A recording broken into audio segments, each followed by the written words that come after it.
اب ذرا ایک بدچلن عورت کے مکر و فریب کا واقعہ بھی سن لیجیے۔ بنی اسرائیل کے یہاں ایک پہاڑ تھا جسے وہ بڑی عظمت والا سمجھتے تھے اور اس کی بڑی عظمت و توقیر کرتے تھے، اور اگر کسی بات کا فیصلہ کرتے وقت قسم کھانے کی نوبت آتی تو اس پہاڑ پر چڑھ کر قسم کھاتے اور اسے وہ سچا سمجھ لیتے۔ اس شہر میں ایک خوبصورت عورت تھی جس کا ایک نوجوان سے ناجائز تعلق ہو گیا۔ عورت نے اس کو اپنے مکان میں بلانا شروع کر دیا۔ شوہر کو شبہ پیدا ہو گیا۔ بیوی سے کہا کہ مجھے شبہ ہے کہ میری غیر حاضری میں کوئی تمہارے پاس آتا ہے۔ عورت نے انکار کیا۔ شوہر نے کہا اگر تو سچی ہے تو پہاڑ پر چڑھ کر قسم کھا لے کہ تیرا کسی سے ناجائز تعلق نہیں ہے۔ عورت نے کہا ہاں، میں کل پہاڑ پر چل کر قسم کھانے کو تیار ہوں۔ ادھر اس نے اپنے آشنا سے کسی طرح چھپ کر یہ کہہ دیا کہ کل تم پہاڑ کے نیچے ایک گدھا لے کر کھڑے رہنا، میں اور میرا شوہر پہاڑ پر چڑھنے کے لیے وہاں آئیں گے، اور میں شوہر سے کہوں گی کہ پہاڑ پر چڑھتے ہوئے میں تھک جاؤں گی، اس بہانے تمہارا گدھا کرائے پر لے کر میں اس پر سوار ہو کر پہاڑ پر چڑھوں گی۔ تم گدھے والے کے بھیس میں وہاں موجود رہنا اور گدھے پر مجھے سوار کر کے میرے ساتھ ساتھ چلنا۔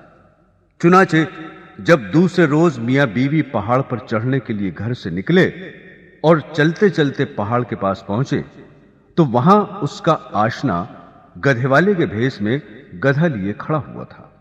عورت نے شوہر سے کہا چلتے چلتے میں تھک گئی ہوں، مجھے یہ گدھا کرائے پر سواری کے لیے دو۔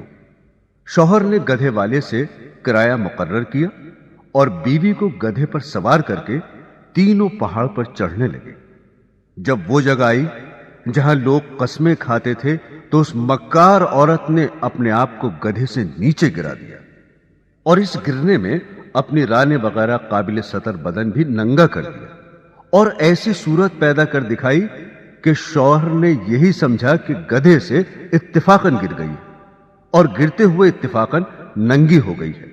وہ جھٹ اٹھی اور اپنا لباس درست کر کے پہاڑ کی قسم کھانے والی جگہ پر کھڑی ہو کر کہنے لگی میں قسم کھاتی ہوں میرے ننگے بدن کو آج تک تمہارے سوا اور اس گدھے والے کے سوا اور کسی نے نہیں دیکھا۔ شوہر مطمئن ہو گیا کیونکہ اس نے یہ سمجھا کہ اس گدھے والے نے اسے گدھے سے گرتے ہوئے اس کا ننگا بدن اتفاقاً دیکھا۔ تو دیکھا آپ نے، عورت جب مکر و فریب پر آ جائے تو ایسی چالاکیاں دکھا کر شوہر کو بے وقوف بنا دیتی ہے، لیکن یہ پتہ نہیں کہ آج یہ گناہ کسی مکر و فریب سے چھپا بھی لیا اور کسی کو پتہ بھی نہ چلا تو کل قیامت میں یہ بات نہیں چھپے گی، اس لیے کہ اللہ کو سب کچھ معلوم ہے۔ اللہ سے کوئی کام چھپا ہوا نہیں، دنیا والوں سے چھپ سکتا ہے لیکن اللہ تعالی سے نہیں چھپ سکتا، اور اللہ کے نبی صلی اللہ علیہ وسلم نے اس کا عذاب بتا دیا کہ ایسی عورت سینے کے بل جہنم کے اندر جلے گی۔